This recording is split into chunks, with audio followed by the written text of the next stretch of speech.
Tonight, new video shows the moments before, during, and after St. Anne police officers shot and killed a man. Tonight, the new visuals bringing new questions for the family of the man killed by police. An attorney for the police officer says it's an accurate representation of what happened. The story goes back to August when police tried to stop Troy Hamilton. First Alert 4's chief investigator Lauren Traeger breaks down the video for you, and we must warn you, some of it is disturbing. Newly released video of the exact moment two St. Anne police officers shot 37-year-old Troy Hamilton. Shots fired, shots fired. This has been so stressful and overwhelmingly.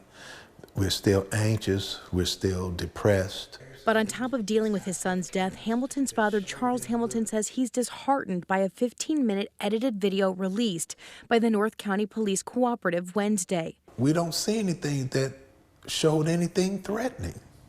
Nothing was threatening. Scared, afraid, but nothing threatening. The new video shows part of what occurred on August 20th when St. Anne and St. John police officers initiated a traffic stop, even deploying a GPS on a red car that was not stopping. Burgundy Pontiac G6. New video of the chase, police say, shows the vehicle reaching speeds of 51 miles per hour, then pulling into a home on Wellsburg Drive in Bell Ridge. Police narrate what they say happens next, weaving in audio from nearby surveillance cameras. Two suspects exited the Pontiac.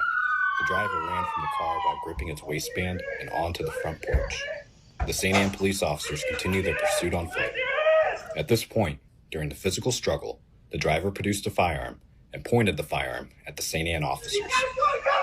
The pause and graphics added by the police. That could have been a cell phone. It could have been a banana. Nobody, you can't say that, but it looks like their narrative is in their favor to cover them from this horrendous mistake that they made. This edited video is a bit concerning to myself and the family. Attorney Jermaine Wooten says the police edits lead the public to believe Troy Hamilton was a threat. Neither officer is wearing a body camera, so there's no close-up views. He also says you cannot hear officers give Hamilton any verbal commands. You see Troy Hamilton trying to get into his home.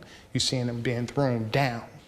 And more importantly, he was shot while he was down, face down on the ground, 5 to 7 times. It's a tragedy for the community, but it's a tragedy for St. Anne Police as well. Nobody wants to go through that situation. John Davis, an attorney representing the officer, says the video accurately reflects what the police say they saw and felt. Were they afraid for their own lives in those moments? Yes. I can tell you that from speaking to them personally. In the heat of the moment of what's going on, I don't know that I could second guess what these officers did other than seeing the video and agreeing with the North County Co-op that this, again, a tragic situation, was not a crime.